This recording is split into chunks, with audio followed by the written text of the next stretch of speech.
അതെ മിസ്റ്റർ പിണ്ണാക്ക് ആരോമൽ ഇതിപ്പോ നമുക്ക് പരിഹരിക്കാവുന്ന കാര്യമേ ഉള്ളൂ. ഇത് വലിയ പ്രശ്നമാക്കണ്ട. ഇത് നിങ്ങൾ അങ്ങനെ പരിഹരിച്ചാ പോരാന്ന്. അതല്ല ഞാൻ പറയണതിന്റെ മലയാളം. പറയട്ടെ ഇത് സത്യത്തില് ഞങ്ങൾ ഉദ്യോഗസ്ഥരൊക്കെ നിരപരാധിയാണ്. പിന്നെ ഞാനാണോ? അല്ല. പിന്നെ ഞാനതിന് കാരണക്കാരൻ അല്ല. പിന്നെ വരോ? അല്ല. കരടച്ച് വരോ? ഇത് റിലീസിന്റെ കുഴപ്പമാണ്. എന്നാ റിലീസിനെ വിളിക്ക്. എന്നാ റിലീസിനെ വിളിക്ക്. എന്നിട്ട് ഇതിനൊരു തീരുമാനം ഉണ്ടാക്കിയിട്ട് പോയാൽ മതി. അതാ നല്ലത്.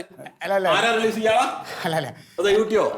അതെ ആരോമൽ അതായത് നമ്മുടെ ഈ സിസ്റ്റം നമ്മുടെ സോഫ്റ്റ്വെയർ റിലീസ് എന്ന് പറഞ്ഞിട്ടൊരു ഇത് ഇതുണ്ട് സോഫ്റ്റ്വെയർ. നിങ്ങൾ അതൊന്നും പറയണ്ട. കമ്പ്യൂട്ടറിനൊന്നും ഒരിക്കലും തെറ്റില്ല. ഇതൊക്കെ പറഞ്ഞിട്ട് എന്നെ പറ്റിക്കാൻ വേണ്ടി നിൽക്കണ്ട. അതവിടെ എടുത്തു വെക്കി. അതിനകത്ത് നിങ്ങളുടെ വിവരങ്ങൾ ശേഖരിച്ച് നമ്മൾ മനുഷ്യനാണല്ലോ ഇതെല്ലാം ടൈപ്പ് ചെയ്ത് ഇതിനകത്തോട്ട് ആക്കുന്നത്. അങ്ങനെ ടൈപ്പ് ചെയ്തതിലാക്കിയപ്പോൾ ഉണ്ടായ ഒരു മിസ്റ്റേക്കാണ് ഇത്. നമുക്ക് പരിഹരിച്ച് തരാം. ഇന്നിപ്പോ തീയതി 16. ഈ അടുത്ത മാസം 16-ാം തീയതി അത് നിങ്ങളെ 16 കറക്റ്റ് ചെയ്ത് ഞാൻ തന്നിരിക്കും. എന്റെ 16 നിങ്ങൾ കറക്റ്റ് ചെയ്ത് തരുമില്ല എന്നുള്ളതല്ല. ഈ സംഗതി എനിക്ക് ശരിയാക്കി തരണം. 10 ദിവസത്തിനുള്ളിൽ ശരിയാക്കി തരണം. ഇല്ലെങ്കിൽ എന്താ വേണ്ടതെന്ന് എനിക്കറിയാം. തരാം. തന്നിരിക്കും. ഇല്ലെങ്കിൽ ഞാനിങ്ങോട്ട് വരും. എന്നിട്ട് എല്ലാത്തിനും വലിച്ചു പറിച്ച് പുറത്ത് കൊണ്ടുപോയി തീയിടും. തേച്ച് കഴിഞ്ഞിട്ട് ഒരു 10 ദിവസം ശരിയാക്കി തരുന്നു പറഞ്ഞു.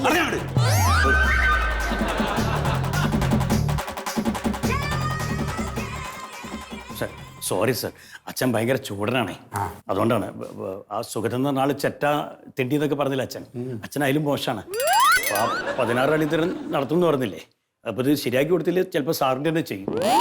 സാധാരണ ഇങ്ങനെ വർത്താണ്ടായി കഴിഞ്ഞാൽ അച്ഛന് അടിയൊക്കെ പൊട്ടിക്കണം. എന്നിപ്പോ നിങ്ങളോട് പാവം തോന്നിയിട്ടാ അടിക്കാഞ്ഞ്. ഒരു കാര്യം ഞാൻ ചോദിച്ചോട്ടെ, ശരിക്കും നിങ്ങൾ ഈ അച്ഛൻ്റെ മോൻ തന്നെയാണോ? മോൻ തന്നെ ആണല്ലേ?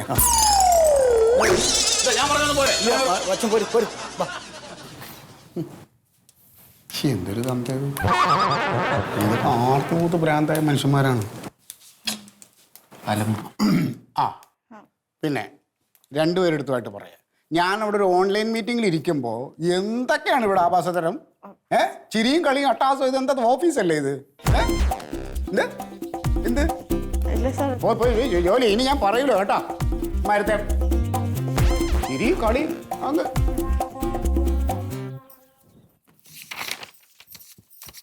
പിന്നെ സിനിമ എങ്ങനെയുണ്ട്? കൊള്ളാം. ഭയങ്കര സിനിമ.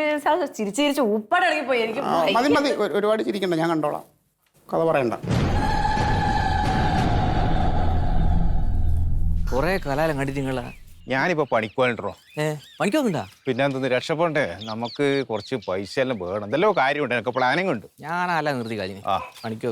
അല്ല, ഈ സ്വരൂപിനെ കാണുന്ന ആ ഓനെ കണ്ടിട്ട് ഒരു അത്യാവശ്യ കാര്യമുണ്ട് എനിക്ക്. അടിക്കാനാ എന്തിരി സ്വരൂപിനെ അടിക്കുന്ന? ഞാൻ വെള്ളട്ടി അടിയ പരിപാടിയൊന്നും അല്ലടോ.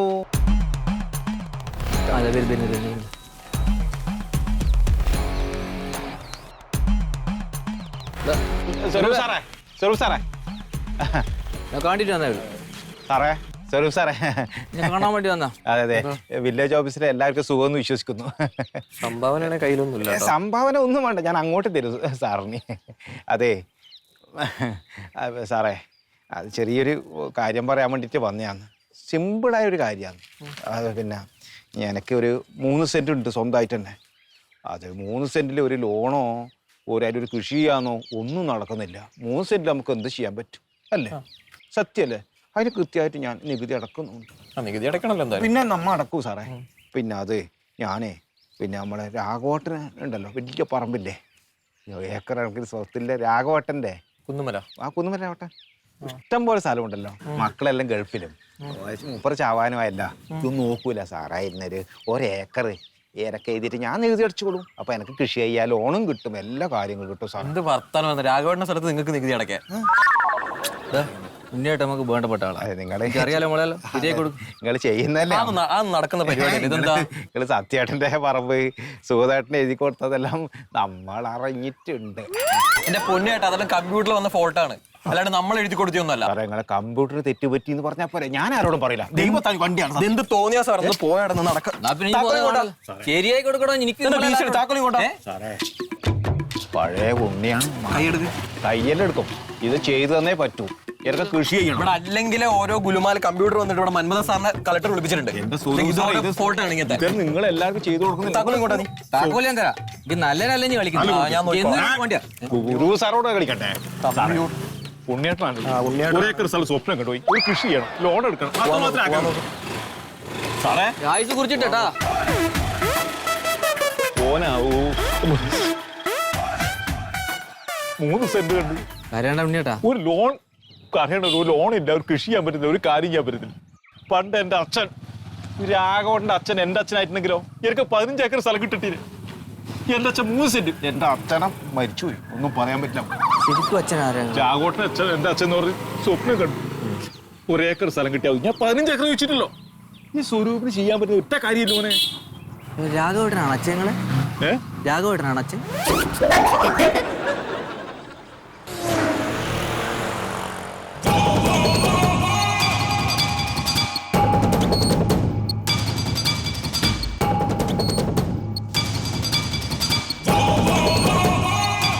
ഇപ്പൊ എന്താണ് പ്രശ്നം?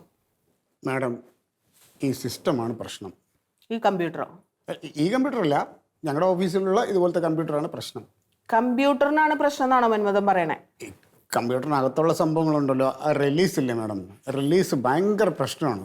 ഇപ്പൊ സോഫ്റ്റ്വെയറിനാണ് പ്രശ്നം എന്നാണോ നിങ്ങൾ പറയണേ? അതിനകത്ത് എൻട്രി ചെയ്തേക്കുന്നതിനകത്ത് ഒരുപാട് മിസ്റ്റേക്ക് ഉണ്ട്. ഇപ്പൊ ഈ കേസ് പറയും. ഇപ്പൊ ഈ മാഡത്തിനോട് പരാതി തന്നേക്കുന്നുണ്ടല്ലോ, ആരോമൽ എന്ന് പറഞ്ഞ്, ഈ അയാൾക്ക് നമ്മൾ കരമടച്ചപ്പോൾ സർവേ നമ്പർ 346-ൽ 6 അയാൾക്ക് കൊടുത്ത റെസിപ്റ്റ്. അതൊരു കുന്നും പ്രദേശമാണ്. ഈ നമ്മുടെ ആരോമലിൻ്റെത് എന്ന് പറഞ്ഞു കഴിഞ്ഞാൽ 346-ൽ 16 ആരോമലിൻ്റെത്. അപ്പോൾ ആ റെസിപ്റ്റ് കിട്ടിയത് സുഗതൻ എന്ന് പറഞ്ഞ വേറൊരാളിനാണ്. ഈ സുഗതൻ എന്ന് പറഞ്ഞ ആൾ ഇച്ചിരി ഉടായിപ്പം, ഇച്ചിരി തല്ലിപ്പിടുത്തോ, ഇച്ചിരി ഗുണ്ടായിസോ ഒക്കെ ആയിട്ട് നടക്കുന്ന ഒരാളാണ്. അപ്പോൾ അയാളിപ്പോൾ എന്താ പറഞ്ഞേക്കണെന്ന് വെച്ച് കഴിഞ്ഞാൽ, ആ വില്ലേജ് ഓഫീസർ അംഗീകരിച്ച ആ കരമടച്ച റെസിപ്റ്റ് പുള്ളിയുടെ സ്ഥലമാണെന്നും പറഞ്ഞ് ഈ ആരോമലിൻ്റെ സ്ഥലം, അത് റോഡ് സൈഡൊക്കെയാണ്.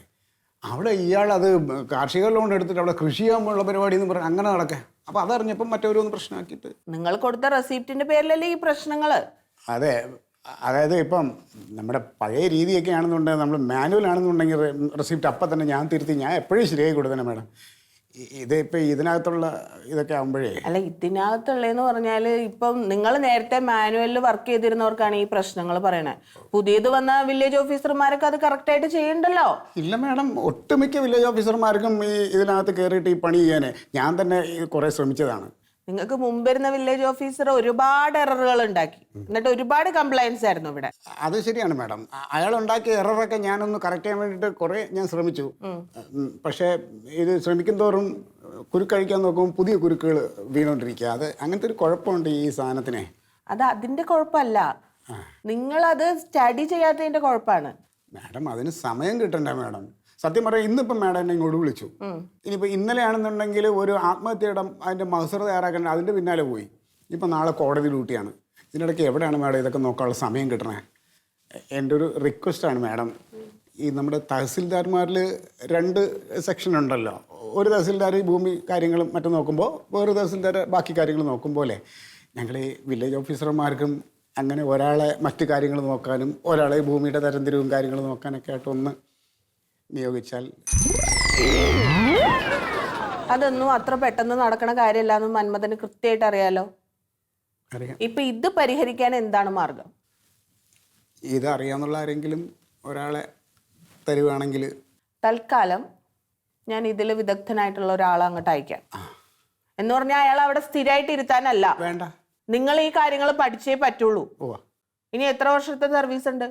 ഇനി ഒരു 4 കൊല്ലം കൂടിയുണ്ട്. 4 കൊല്ലം കൂടിയില്ലേ? 4 കൊല്ലം ജോലി എടുക്കണ്ടേ? എന്തായാലും ഇനി തിരിച്ച് മാനുവലിലേക്ക് പോകുന്നു നിങ്ങൾ വിചാരിക്കണ്ട. കൂടുതൽ നമ്മുടെ സിസ്റ്റം അപ്ഡേറ്റഡ് ആവേ ഉള്ളൂ. അപ്പൊ അതൊക്കെ നിങ്ങൾ പഠിച്ചേ പറ്റുള്ളൂ. പഠിക്കാം മാഡം. അപ്പൊ ഈ വിദഗ്ധനെ ഞാൻ അങ്ങോട്ട് അയക്കാം. അതോടൊപ്പം നിങ്ങൾ അത് പഠിക്കുക.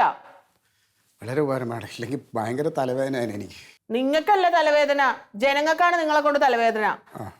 ജനസേവനം എന്ന് പറഞ്ഞ് വെറുതെ അവിടെ ഇരുന്നാ പോരാ. നിങ്ങളുടെ ഇരട്ടിയുടെ ഇരട്ടി പണി ഇവിടെ എനിക്കുണ്ട്. അതിൻ്റെ ഇടയിലാണ് ഇങ്ങനത്തെ കംപ്ലൈൻസ് വരുന്നത്. അതാണ് ഞാൻ പറഞ്ഞില്ലേ മാഡം, ഈ ജോലിഭാരം കുറയ്ക്കാൻ മാഡത്തിനും ഒരു സബ് കളക്ടറും കൂടെ അധികം വെച്ചാൽ അത് ജോലിഭാരം കുറയുമല്ലോ അല്ലേ?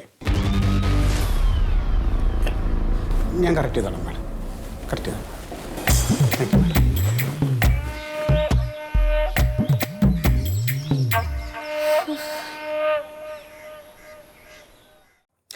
ഇല്ല മോളെ, സ്ഥലത്തിനൊന്നും ഒരു കുഴപ്പമില്ല. അത് അച്ഛൻ എന്റെ പേരിൽ തന്നിട്ടുള്ള തീരാധാരല്ലേ. ഇതെന്താ അറിയോ, ഇതാ സുഗതനേ, അവൻ വെളിവില്ലാണ്ട് എന്തൊക്കെയോ രേഖകൾ അവിടുന്ന് ഇവിടുന്നൊക്കെ ഒപ്പിച്ചിട്ട് വെറുതെ ബഹളം ഉണ്ടാക്കാൻ വേണ്ടി വന്നതാണേ. അല്ലാണ്ടാണ് ഒരു കാര്യമില്ല ഇതിനകത്ത്. പിന്നെ ഒന്നാമത് അന്ന് ആ ചെക്കൻ മറ്റേ ഇത് അടയ്ക്കാൻ പോയ സമയത്ത് നോക്കിയാൽ മതിയായിരുന്നു, അത് നോക്കിയില്ല അങ്ങനെ. ഇല്ല, അപ്പൊ രണ്ടാമത് റെസിറ്റ് വാങ്ങിക്കാൻ വേണ്ടി പോയിട്ടുണ്ട്. ആയിക്കോട്ടെ ആയിക്കോട്ടെ, ശരി കേട്ടാ. അച്ഛാ, പുതിയ റെസിറ്റ് കിട്ടി. നോക്കിയില്ലേ? നോക്കി. ഓരേ ഏതോ വിദഗ്ധന്മാരെയൊക്കെ വിളിച്ചിട്ട് ശരിയാക്കിയെന്നാ പറഞ്ഞേ. എപ്പോഴെങ്കിലും ആ ബുദ്ധി തോന്നിയല്ലോ.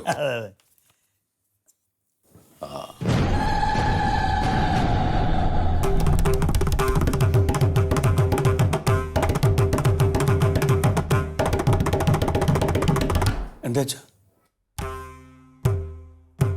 നമ്മുടെ എത്രയാ? നമ്മുടെ എത്രയാണെന്ന്? 346 16. 346-ൽ 16. ഇതെത്രയാ? 15. ഇനി എന്തടക്കാനാടാ പോയത് നീ? അച്ഛാ, വിസ്തീർണം നോക്കിയാ? വിസ്തീർണം 2-6-18 ചതുരശ്ര മീറ്റർ. അത് കറക്റ്റ് അല്ലേ? കറക്റ്റാ. നമ്മുടെ 3-6-84 ചതുരശ്ര മീറ്റർ. പോയി മാറ്റിട്ട് പോടാ, മാറ്റിട്ട് പോടാ, പിണ്ണാക്ക പോറാ.